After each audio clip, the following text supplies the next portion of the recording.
Welcome to Science and Wisdom Live, where scientists and meditators meet.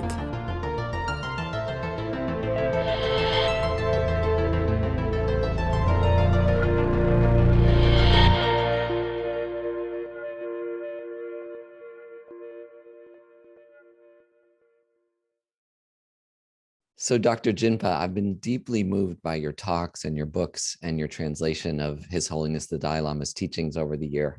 So it's an honor to have a chance to speak with you today. Thank you for having me. Yeah, thank you. Thank you, Scott. And, I love the very idea of the Science and Wisdom series, trying to bring the two together. Yeah. Thank you for having me. Yeah, so we wanted to start out talking to you about science and wisdom because you've worked closely with His Holiness the Dalai Lama for many years in dialogues with scientists all over the world, including, of course, your role as the chair of the Mind and Life Institute. So could you talk a little bit about why you and His Holiness have put so much effort into engaging with scientists?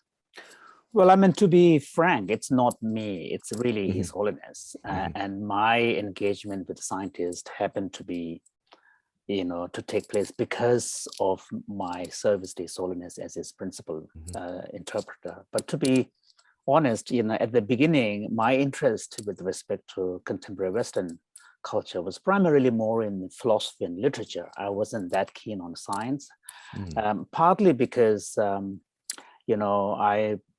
I grew up in the monastery, and the science to me seemed very factual and quite technical. But having become His Holiness's principal English interpreter, I realized fairly soon that engagement with science and scientists was a major interest on his part, and that there was a deeper objective underlying his interest.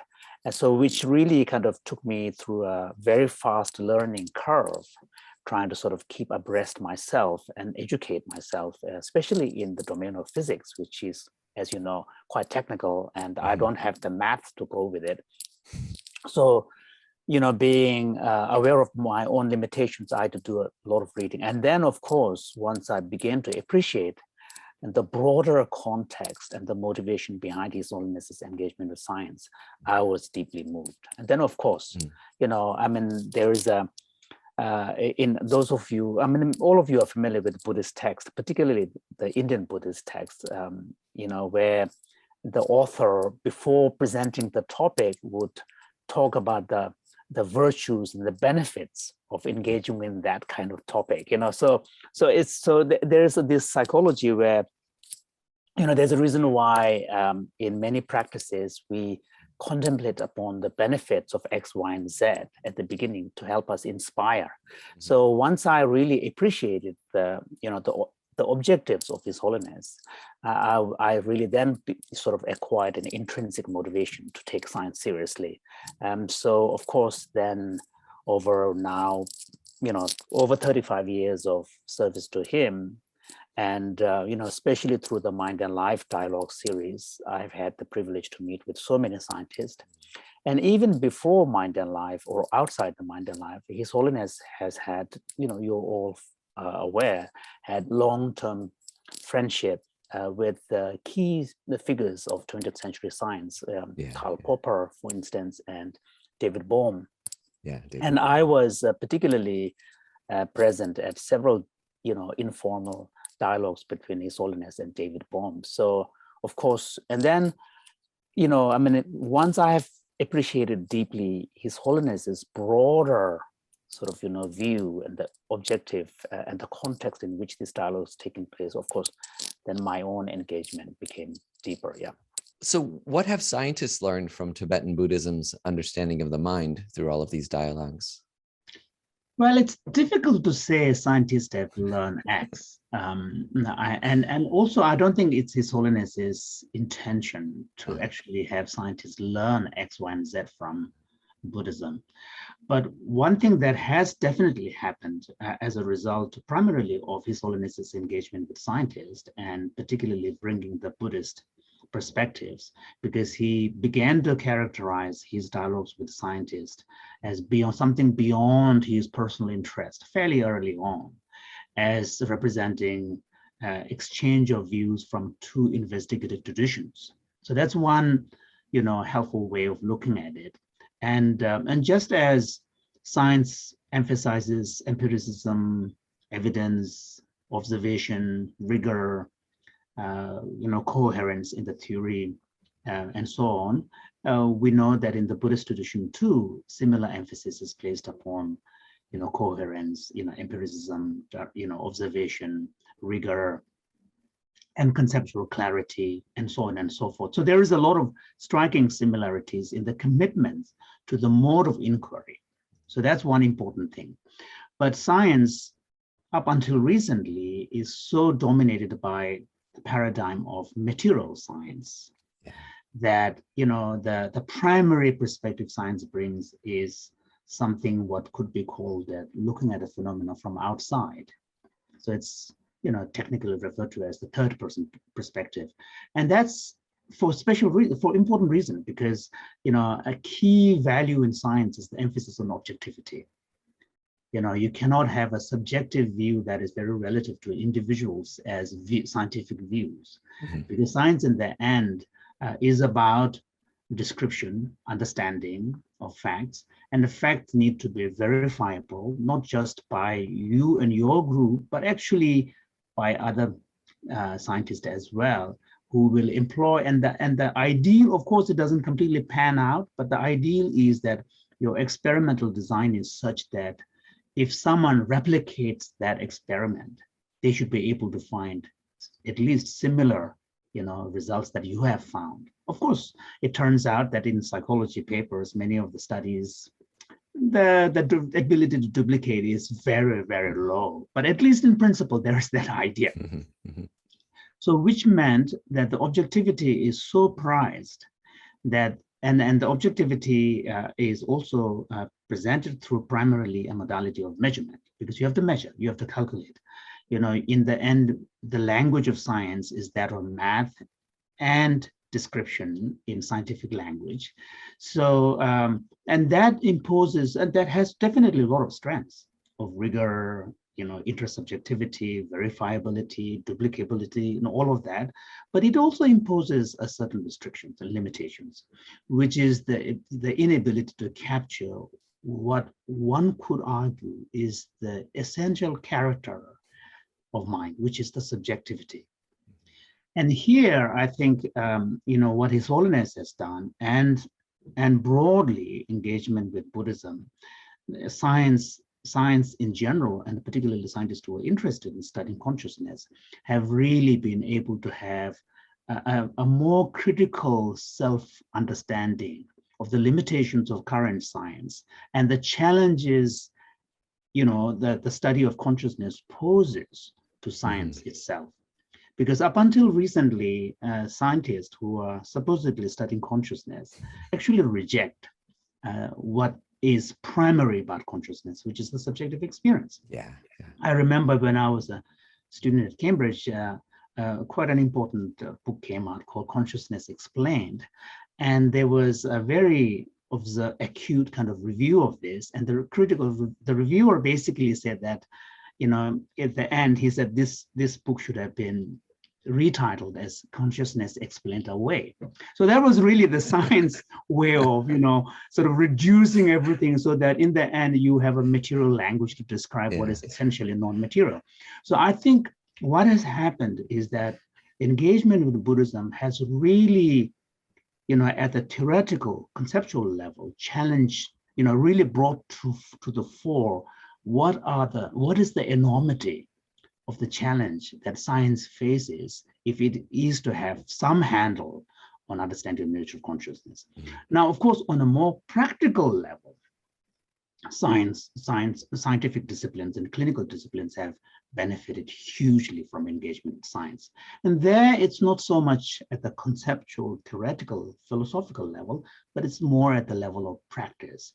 And where, because the Buddhist tradition is so rich in the mental training practices, the scientists and the clinical disciplines have the ability to really look at various types of applications and their effect and their connection with mental well-being And there, I think, even though I characterize this as less revolutionary, but in some ways it is very revolutionary, because what is happening is that, you know, for the first time, science, you know, science and clinical science particularly, is able to develop and embrace therapeutic techniques that really rely heavily on the person's own, you know, agency of helping to train, helping the patients to turn their own mind into an ally towards promotion of their own mental well-being.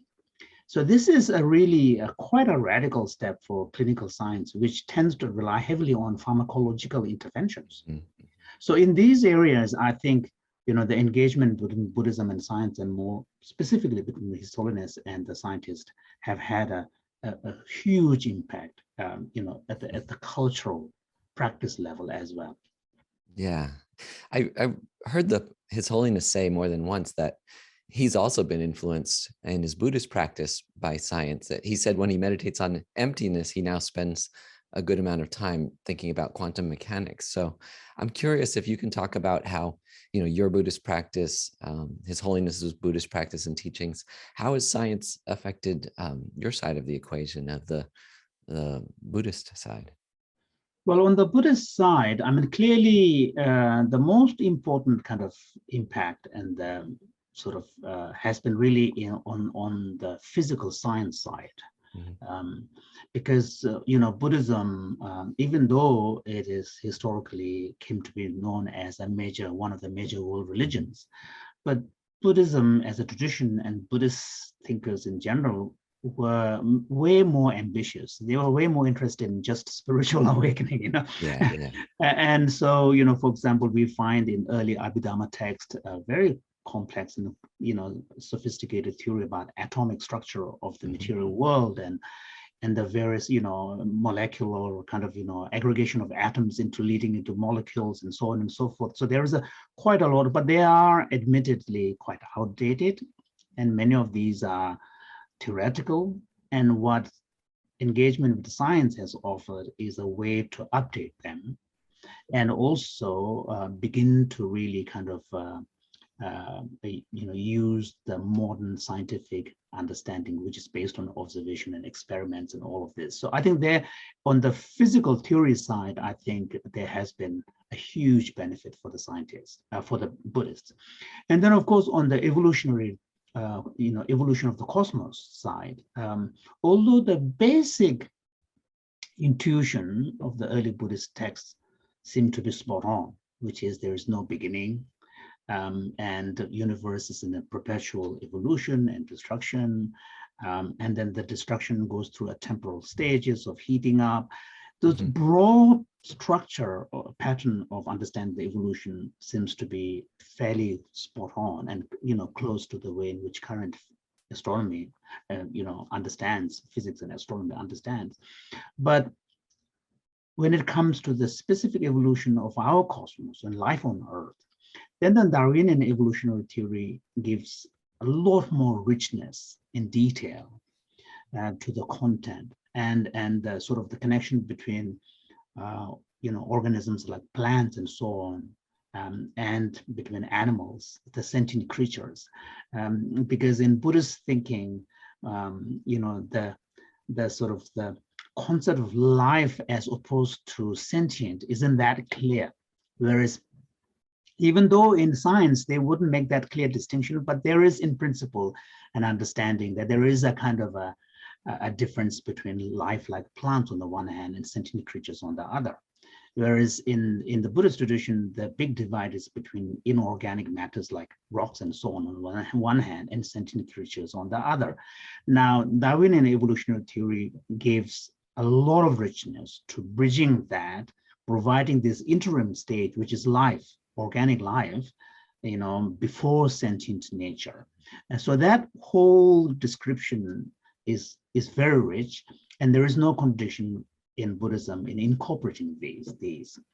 So I think that on these On the actual practice, I know His Holiness is a big fan of quantum physics, and I think he, he knows far more about quantum physics than I do. I prepared just enough so that I can be in service when it comes to translating for him, so that at least I know what the kind of direction that the presenters are going, But beyond that, His Holiness had taken tutorial from, von Weizsäcker, the famous German physicist.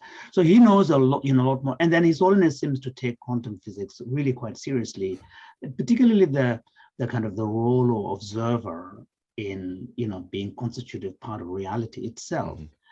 All of this. Clearly there is, some benefit that can be brought in. And also I've heard His Holiness speak of how the physics explanation of the dynamic nature of the physical world can be very helpful for understanding the Buddhist teachings on impermanence. Again, bringing a lot more richness and concreteness to the actual description of the principle of impermanence, whereas the Buddhist approach is a bit more theoretical, and conceptual, because if something is conditioned by cause, there has got to be a progression of a kind of a decay, and decay takes over a period of time, and then when you dissect that time, then that it must be changing every moment. So it's more conceptual, whereas the science physical description is much more kind of visceral. So I think those are areas where clearly science can help a lot. Yeah. There's also this, I think, a similarity between science and the specifically the Nalanda tradition of Buddhism that Tibetan Buddhism comes from, with the emphasis on critical thinking and debate. And I wonder if you could talk a little bit about the role of critical thinking in, your strain of Buddhism, the one that you were trained in and you're a teacher in, and how it's similar or different from scientific criticism and skepticism. Well, although it is the Nalanda tradition that emphasized critical thinking, but to be kind of pedantic, I would argue that to respect the original spirit of the Buddha himself, if you are serious about Buddhist practice, you also need to take critical thinking seriously, because the famous quotation from the Buddha, just as the goldsmith tests the gold through all sorts of process, in the same way test what I've said and don't accept them just because you have devotion for me. So in other words, he's saying that in order for for a Dharma practice to really have an impact, it needs to be internalized. It's only through internalizing the teaching that there can be a real impact. But the internalization process would involve, processing whatever teaching you have received. And that processing cannot be done by someone else for you. It has to be done by yourself. And so some element of critical thinking, or whether we call it critical thinking or critical reflection or contemplation or or application of a disciplined mind, whatever language we use, is kind of assumed. Now, of course, one does, the Buddhist teachings does allow some individuals may approach the Dharma primarily through devotion. And faith can be a very powerful experience, because there you are completely able to let go and trust yourself. So that can take you up to a point. But in the end, for insights into the key truths of reality, impermanence, no self, emptiness, there's simply no way without application of some kind of disciplined thought. And there's just no way, because in order for these insights to be internalized, you have to process it yourself. You have to make them real for you. And that making real has to involve critical thinking. Now, of course, historically, Nalanda tradition is the one that has really taken this Buddha's injunction to heart, and then fleshed it out, formalize it, and develop, methodology of applying it. So if you look at Nagarjuna's fundamental treatise on the middle way, all 27 chapters, there are a series of arguments. If this happens, if this were to be the case, there will be these kind of consequences. Given these consequences are unacceptable, therefore the original premise, the assumption must be false. I mean, it's like series, and these processes, because sometimes I notice in the West, because Buddhism in general is suspicious of language and thought, because in the end, one has to admit that language and thought can never capture the entirety of reality. That is a fact. And it also our conceptualization, our habitual thought patterns often underlie, many of our own problems, afflictions, grasping, so on and so forth.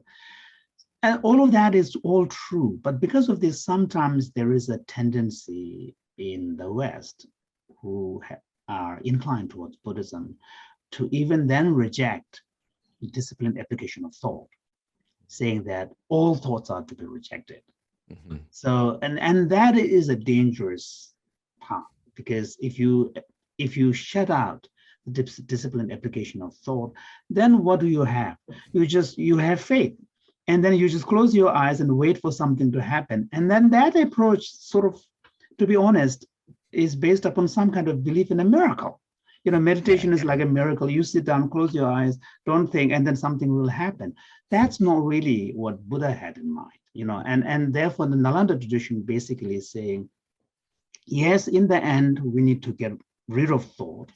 And then the Buddha himself has this famous example of the raft. The raft is necessary to cross the river, but once you have crossed it, you don't carry on your back, So in the same way, but without the raft, you can't cross the river. Even though in the end you need to get rid of the raft, once you reach the other shore, but that does not mean justify getting rid of the raft in the first place, right from the beginning. So I think here the Nalanda tradition is what, which is powerfully represented in the Tibetan tradition by Tsongkhapa's teaching, is to really, say that disciplined application of thought is what leads us to what Tsongkhapa calls ascertainment, ngepa. And ascertainment, it is through deepening our ascertainment, making it clear, making it more enduring, making it stronger, that we will then be able to counter its opposites, all the distorted perception of reality. And the distorted perceptions of reality can only be removed by directly opposing the perspective they bring. Simply stopping to engage with them is not going to do the trick.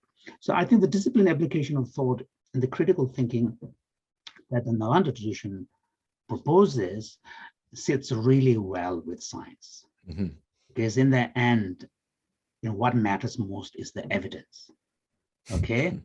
And what matters most is the evidence, and the evidence is discovered through a process. Okay? And then through rigor of an inquiry, you then see all the counterfactuals, counterexamples, and so on and so forth.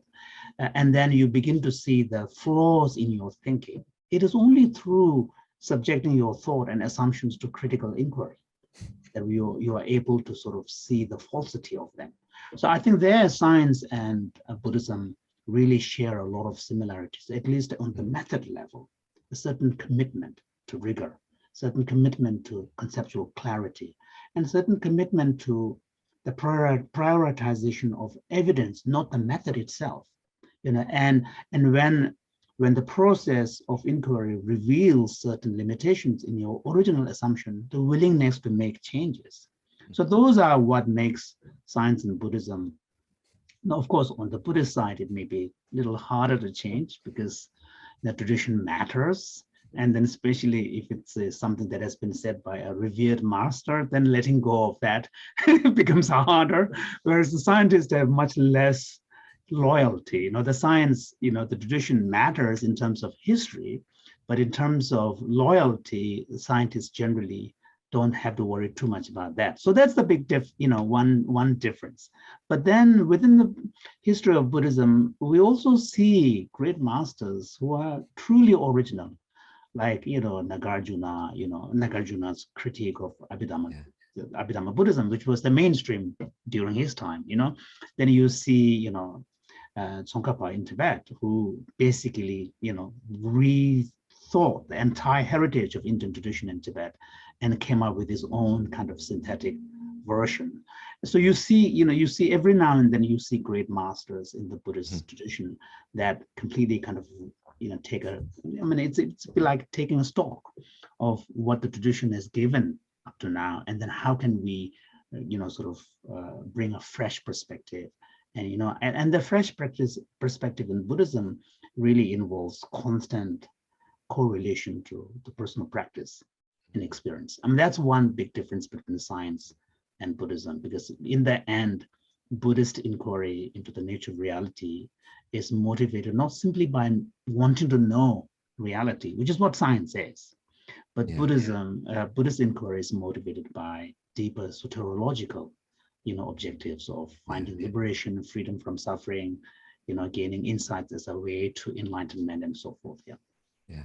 So when you talked about evidence a couple of times, and I'm curious if you can reflect on how much a Buddhist practice can be validated by science. Do you think there are limits to what science can understand about our inner reality? I think so. Yeah, I actually caution my Tibetan, fellow Tibetan Buddhist scholars who I'm engaging with scientists, and I actually, occasionally I give talks to in Tibetan to my, monastic colleague communities who are interested in this whole, science Buddhism dialogue, and they see His Holiness spending so much time. And I often remind them that there can be three possible standpoints one can represent on this question of science Buddhism dialogue. Two of them are extreme and naive. One is to look at science as a rival worldview, and something to be critiqued, something to be, just as Buddhist philosophy was in ancient India. If you look at Buddhist texts, there are a lot of critiques of your Jayana position or Samkhya position, or there are 6 major non-Buddhist philosophical schools in India, the darshanas, and then look at science as a rival that we must critique in order to sort of prove the the veracity of Buddhism. That's an extreme.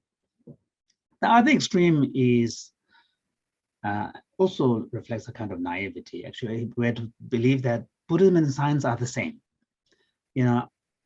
Buddhism is a kind of science, and ultimately or eventually science will prove all the important points of Buddhism to be correct.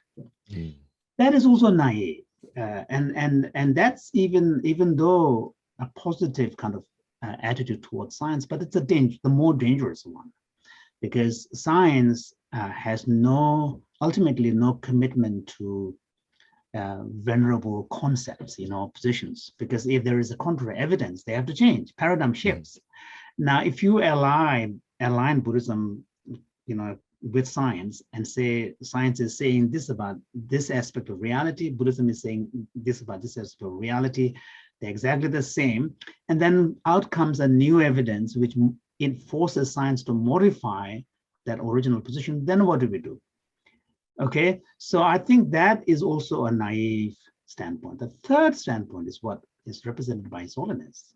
You look at science as a particular way of inquiring into natural reality with a certain unique methodology, and also its domain is vast, but it's not comprehensive. Science has nothing to say about good and bad. That's a simple fact, and science has nothing to say about enlightenment.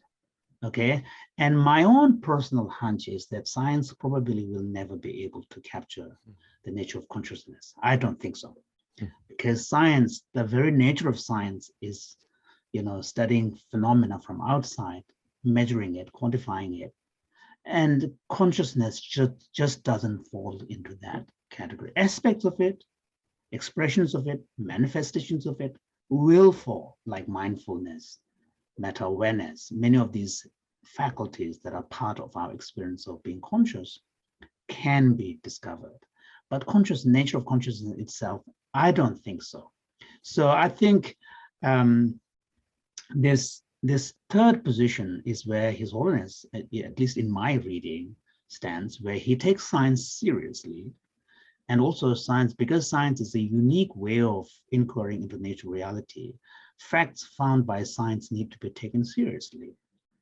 But on the other hand, because we don't admit science to have a universal scope, then, science, we don't expect science to prove rebirth. We don't expect science to prove emptiness, even though it may be able to.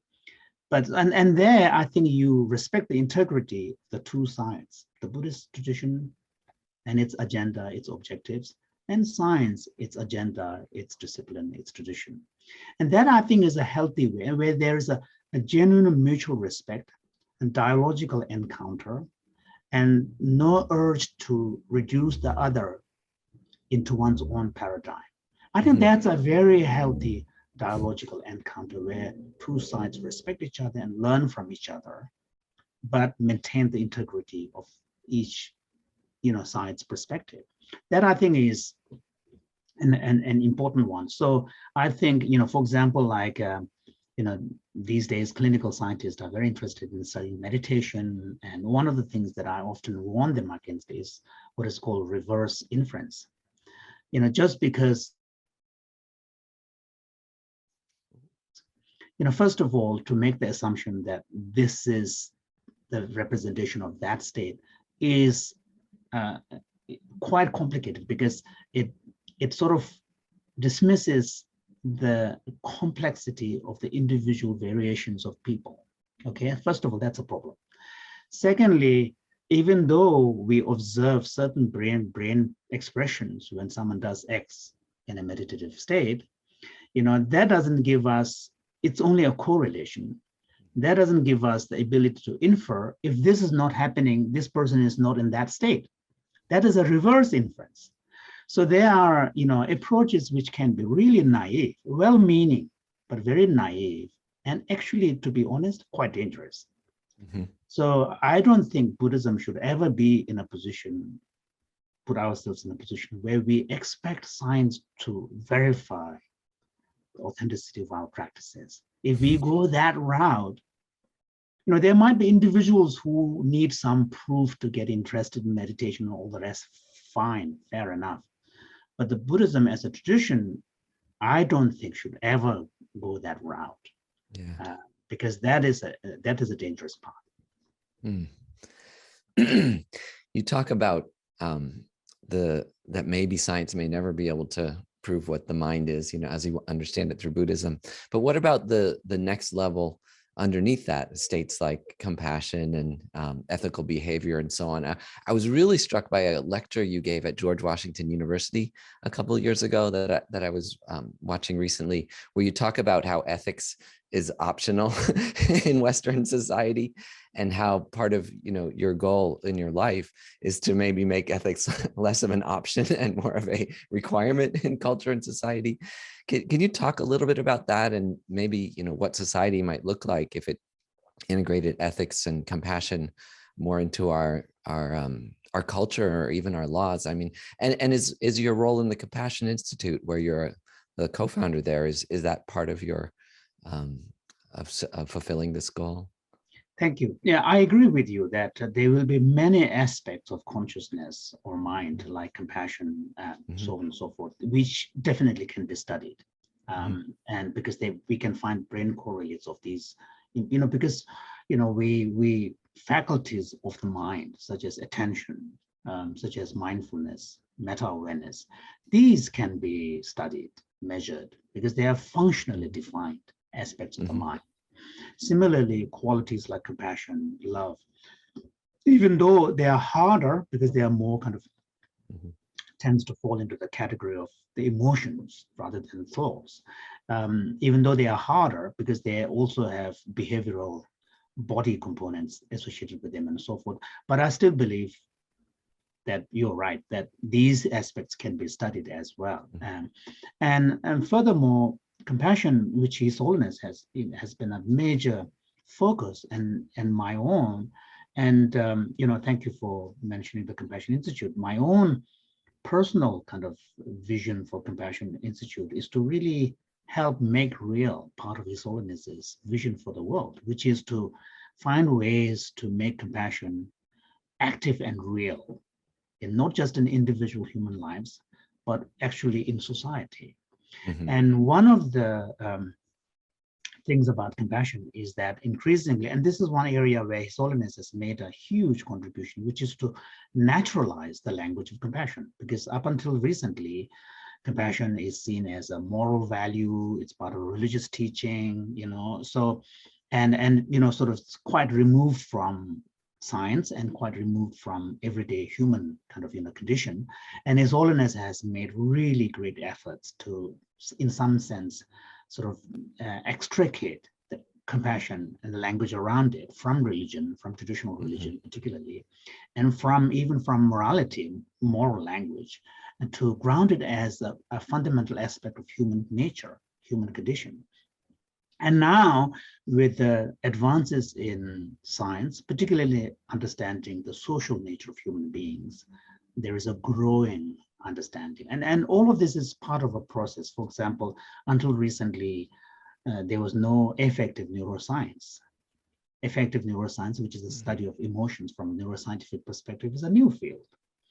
And now there is, growing appreciation of the social dimension of human nature. And there's something called social neuroscience. So it's a science itself is progressing.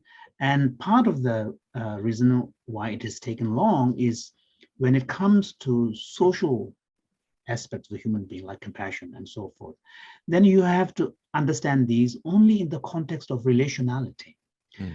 So, and the moment you bring more than one individual in the context of a relationship, it becomes very difficult to study in a lab. I mean, that's the nature of the sort of enterprise. So therefore, the science is progressing slowly, but while science is progressing slowly, they stand to gain extensively by taking seriously the Buddhist perspectives, at the conceptual level. The Buddhist tradition is very rich in, what it means by compassion. And it's no coincidence that today, most of the neuroscientists who are doing research in compassion, whether consciously or not subconsciously, are using the definition that the Buddhists are using. so it's interesting. For example, like, just to give an example of a similar example is like meditation. Meditation is an English word. Mindfulness is an English word. People forget. Descartes wrote a book which was translated as Meditations, Yeah.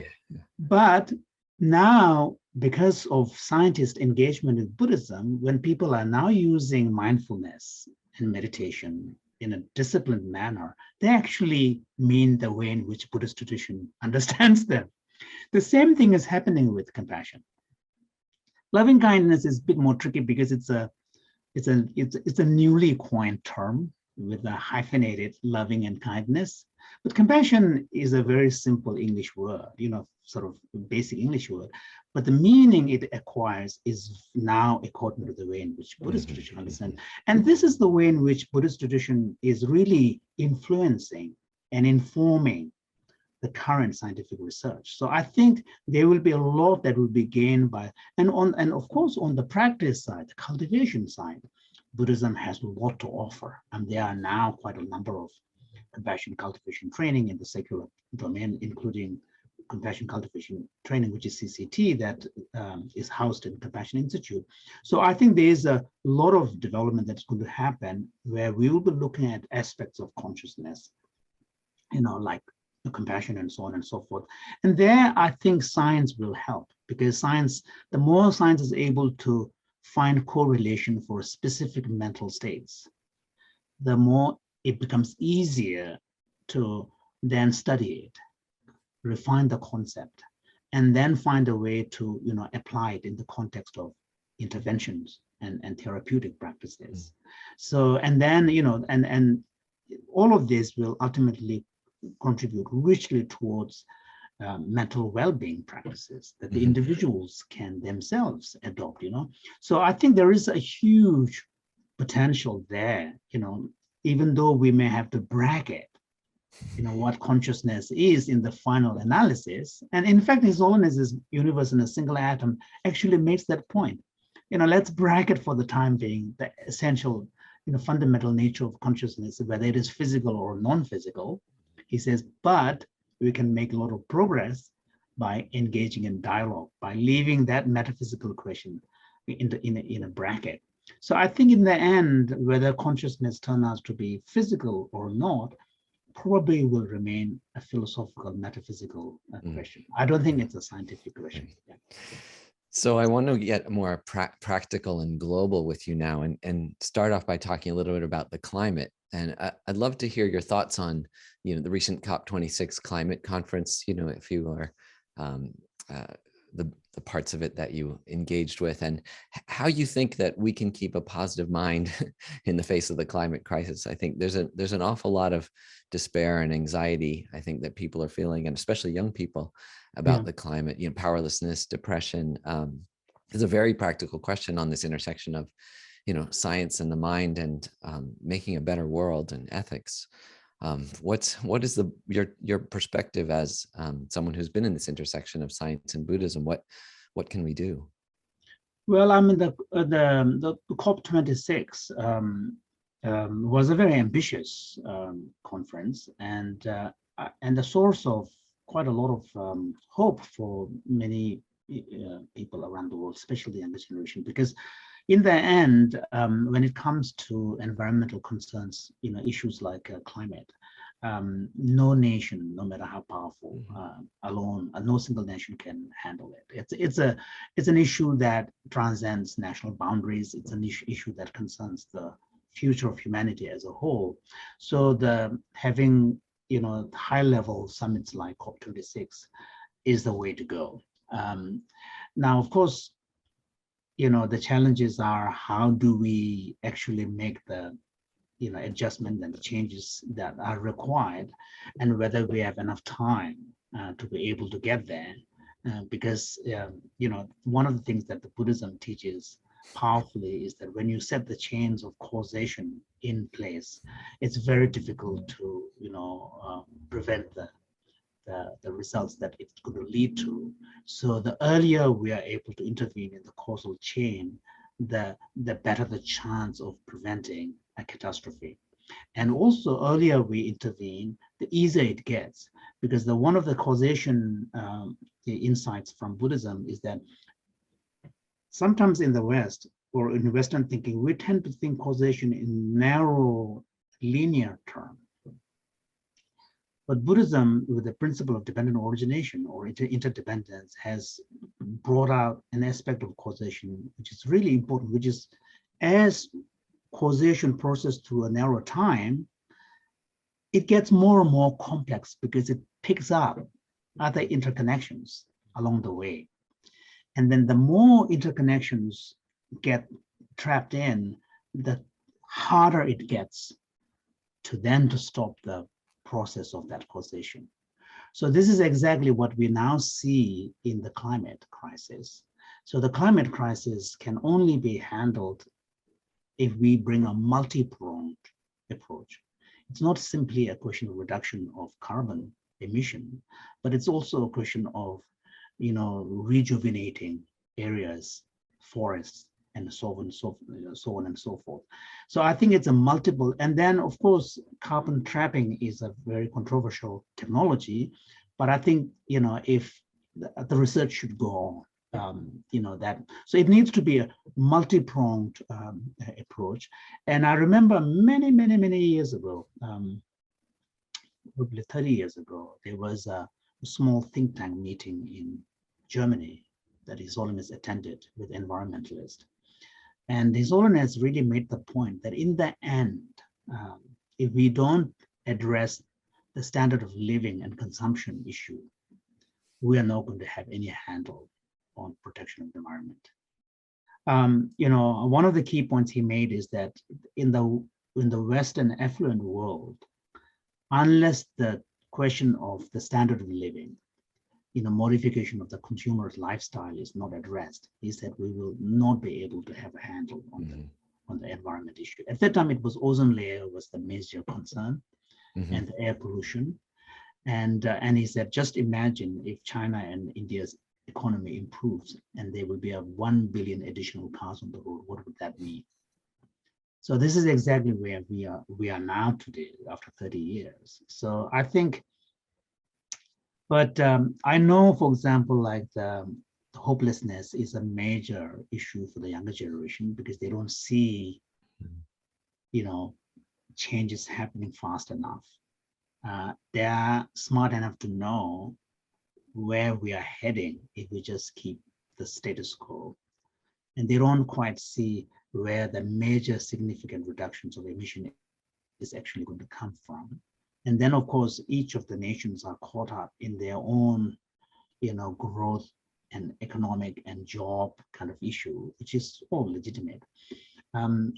But on the other hand, I don't think, giving up is a smart strategy. We have no choice but to soldier on. We can't afford to, let off our, commitment and enthusiasm now. And in any case, this is the only home. I mean, His Holiness keeps reminding us, this is the only home we have. so we have no choice but to persevere. So I think, and every small actions do matter. And I think they are, one of the things, Mind and Life is, editing a special book on the climate that will come out towards the end of this year or maybe next year, early next year, based upon, inspired by the dialogue between His Holiness and Greta Thunberg on climate. And one of the things that we try to address there is to really remind ourselves there are individuals across the world whose actions are actually making difference. Yeah. There's this wonderful story of a single person in Karachi in Pakistan who is, raising money and buying off, industrial kind of sites that have been left abandoned and turning them into green zones, and which are making a significant difference to the actual, temperature in the city itself. Those are, so there are, and one of the things that we forget is that it's not that we human beings have to do everything for the climate to get better, because nature has a powerful mechanism built in them. So the only thing we have to do is we have to make sure that we nudge the nature and help it, so the nature can then activate its own self-generating, self-healing process. So it's, we should not think that somehow human beings have to fix everything. Human beings have to move in that direction and find a way to partner with nature so that the nature and human beings jointly can start the process of healing. So I don't think, giving up hope is the way to go. If anything, I think we should. And then also individually making some modifications in behavior, like as much as possible, avoid air travel, or, think of the consumption lifestyle you have. I think those things can make a big difference. Yeah. Can the other huge global issue that we're still in the midst of is the COVID pandemic. So I wonder if you can talk about any lessons there on that we can draw from the pandemic and about our global society and how to improve it. One thing that I hope will come out of this COVID experience is a deeper appreciation of what it means to be truly interconnected in the global economy. There was a time, I don't know for what reason, about a decade now, where sort of a naive neoliberal kind of ideology began to take root, where, you can have transactional economic interactions and relationship, deep ones, moving manufacturers and supply chains and all of this in different parts of the world, as if, you can do business by tapping into the strengths of different parts of the world for your own production. And then, not worry so much about the treatment of the workers in where the plants are based, and individual human rights and safety and all of this. So there was this very neoliberal kind of very sort of transactional attitude where somehow goods flow back and forth without humans ever interacting. And now with the pandemic, we know when economically interconnected countries become, then viruses go across borders. And viruses don't need passports, okay, to cross the border. Yeah. And the assumption that naive. So then what I hope will come out of this is, at least on the health side, there should be new protocols put in place. There is a need for transparency. If certain potential viruses are emerging in certain parts of the world, if you are going to be part of the global economy, interconnected, there needs to be a responsibility and accountability to being transparent so that it just does not spread across your border without check.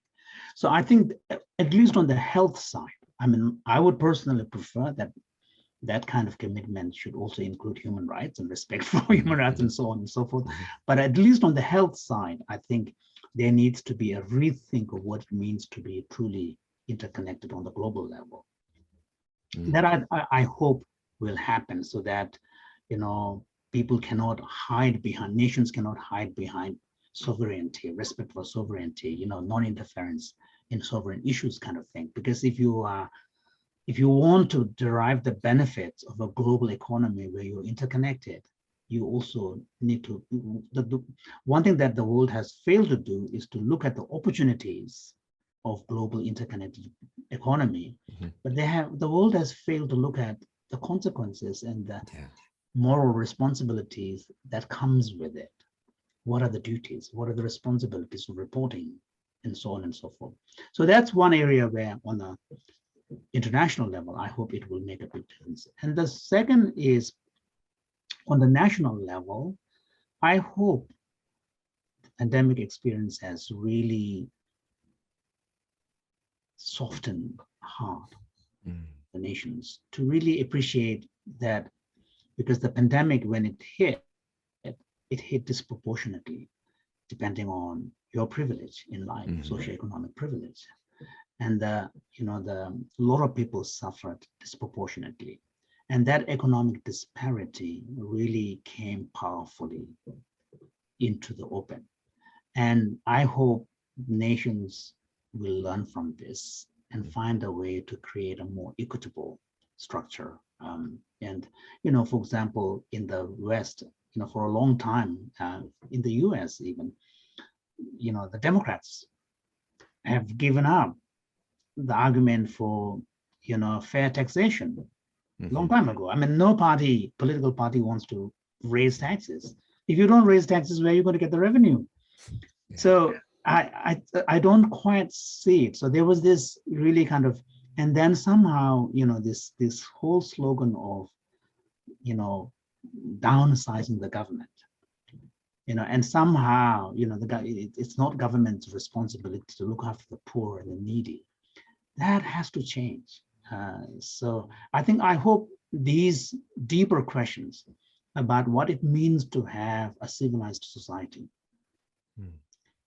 what kind of society we want to live in, we want to create. I think these issues hopefully will come up. And then on a broader level, I also hope that the pandemic experience has, raised awareness of the importance of paying attention to mental well-being. Because, one of the things that I really worry about the pandemic fallout is the impact on young children who are robbed of 2 years of, growth in their social life.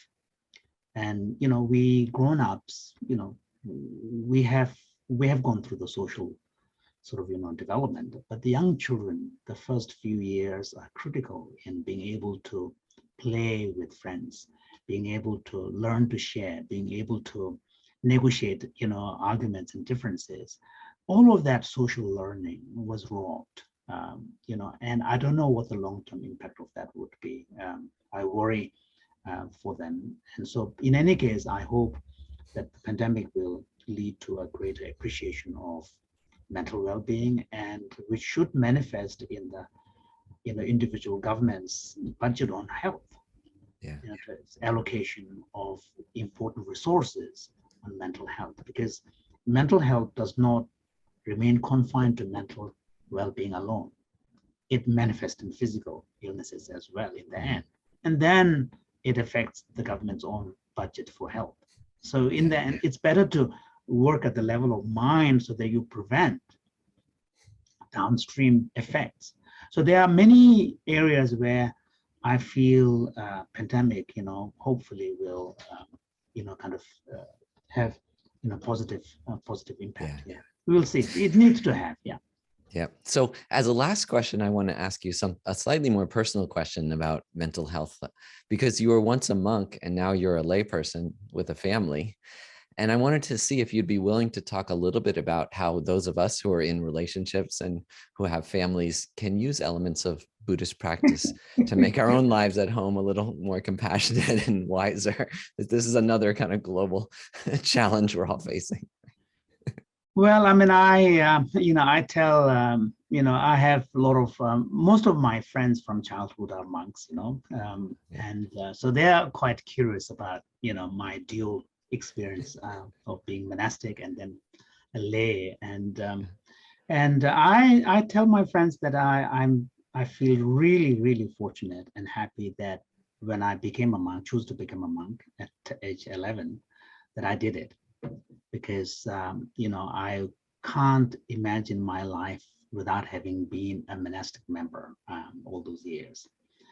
I'm also happy that when the time came, I was smart enough to leave, it's sort of early enough to be able to have a family, so I left in my early 30s. So I was able to enjoy both. I mean, His Holiness once teased me. It was in the context of some lunch, and then it was informal. And then he talked about, the person asked about the Buddha, life of the Buddha, and then His Holiness explained that how the Buddha was first a family member, and then had a son, and then became a monk. And then he turned to me and said, "This guy did the exact opposite." He became a monk first, and then left it and started a family. So I actually, for example, like from my monastic experience, I learned a lot of things which I really find truly valuable. The discipline, the monastic life gives you a sense of discipline, and also the emphasis on simplicity when it comes to your own needs. There's a phrase in the Tibetan tradition which says, when it concerns your own needs, as little needs as possible, as simple life as possible. When it comes to the welfare of others, as many needs as possible, and as many, tasks as possible. So that's a kind of a principle, and we can see that in His Holiness. I have had the privilege to visit his personal, chambers, his bedroom, and in his own personal space, he lives like an ordinary monk. His bed is 6x3 single bed, and it's a sort of a very narrow, almost like a cubicle.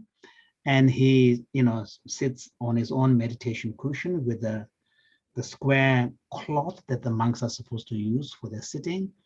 And so, but when it comes to his vision for the world, he gets involved in so many things. So, so this discipline, simplicity, and also sort of, one could call some kind of emotional independence. Just you don't dump your emotions on someone unnecessarily, just being able to contain it. And at the same time, don't shut out others, because in the monastic context, you have important and rich relationship with your teachers, your students, and then, ensuring that your relationship, horizontal as well as vertical, are rich. So those are important lessons that I have learned. And also, the monastic discipline of always connecting with your intention. What is the intention you're bringing? That I find really helpful in my own personal and family life as well, because sometimes we get so fixated, especially as parents, on children's respect to me, just I'm not being respected kind of thing, and then it all becomes about you.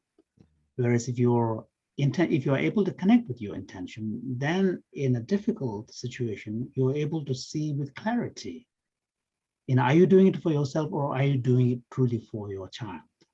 So, and then similarly, in an intimate relationship where both sides ideally are truly open and naked to each other, because this is where, but we need to create a safety zone there so that you can be just yourself. You don't need to pretend to be someone.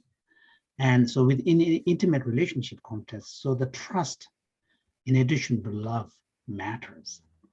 And there, when you're able to constantly check with your intention, then, the less self-agenda and self-centeredness you bring in the interaction with your spouse, the easier the relationship becomes. Because a lot of the conflicts in intimate relationships comes from insisting on your story, my way or the highway. So I think those kind of, and then also being aware that, I have this line, it's not enough to be right. You have to be right at the right time. Because sometimes we are so obsessed with, I'm right kind of thing, and then totally blind, become blind to the vulnerability that your partner is feeling at a particular moment. That's not the time to remind your partner that she was wrong or he was wrong. You are right. There will be a time when you can point it out. So those sensitivity are all really about awareness. Yeah. The self-awareness, intention, love, and respect and trust. And those, I think, because in the end, sometimes you have arguments and you fight, and the fight may be so intense, but at the end, you don't even know what it was about. Mm-hmm. So that shows the sort of the futility of that fight to begin with. Okay. And then in a good, healthy relationship, because the two sides know each other so well that the two sides will know when the other person is in a vulnerable position, then you back off. You create the space. Okay. So I think those kind of dynamic dance can happen more easily if we are able to connect with our intention. We bring self-awareness, we bring sensitivity, we learn to move further away from our own self-agenda and self-centeredness. And so I think I have found all of these to be truly, truly helpful. And these I've learned from my own Buddhist tradition. I haven't really studied or read any family therapy books or family counseling or relationship, or when our first child was born, my wife and I, we were in England, and a lot of our friends gave us books on parenting, and I said, well, I'm not so sure. I said, we humans are capable of parenting ourselves, our children. So I think sometimes we in the West, and I can understand, partly because the structure of the society is that each family is nuclear and each family is starting new. So because we don't live in an extended family, we don't derive from the benefit of the wisdom of the elder generation who has gone through all of this. We forget, when we have children, we forget that human beings have been having children for thousands and thousands of years. Somehow we feel that we are the first one learning about it. So there's a kind of a distortion of a perception in the Western context, partly because we live a nuclear family, and culturally also, parents don't want to intervene or interfere, and the new parents also, grandparents, but new parents also don't want to have your own parents interfering in your child bringing, don't tell me to bring up my kid kind of thing. So all of this makes parenting just unnecessarily complicated and extra self-conscious, whereas parenting should be very natural. So here, I think, I'm very fortunate to be able to be born in a traditional Tibetan society, where I have seen many of my own cousins and families and aunts and uncles, bring up children. So I think, I feel that, in the end, the same old values of trust, love, respect, dignity, these are what matters. Yeah. Mm. Well, thank you so much, Dr. Jinpa. Part of me feels like if we all followed your advice on how to treat our intimate relationships, it might solve the other global crises we're having at the same time. So that's a wonderful way to end the interview. And I can't thank you enough for granting us some of your precious time. It's an extraordinary interview, and you're a great inspiration to me and to all of us. So thank you so much. Thank you. Yeah, thank you so much for really kind of doing this podcast series, because I truly believe that, the encounter of science and Buddhism has a tremendous potential to offer to broader human society and well-being. I think these are two very important developments and disciplines in human history, and each bring its own rigor and insights and wisdom. And the Buddhist tradition, particularly when it is engaged with contemporary perspectives, has a lot to offer, because in the end, as a Buddhist, it's strange to say so, but I would argue that Buddhist tradition represents one of the most sophisticated human disciplines of thinking, where so much focus and attention has been paid to understanding the workings of the mind, and how can we turn our mind into an ally for our own well-being. So the more science is able to engage with Buddhism, the more Buddhism is able to engage with science. The end result of that, whatever hybrid products come out of it, will be really truly beneficial. So thank you for taking the interest in doing this. Yeah, thank you again. Thank you again.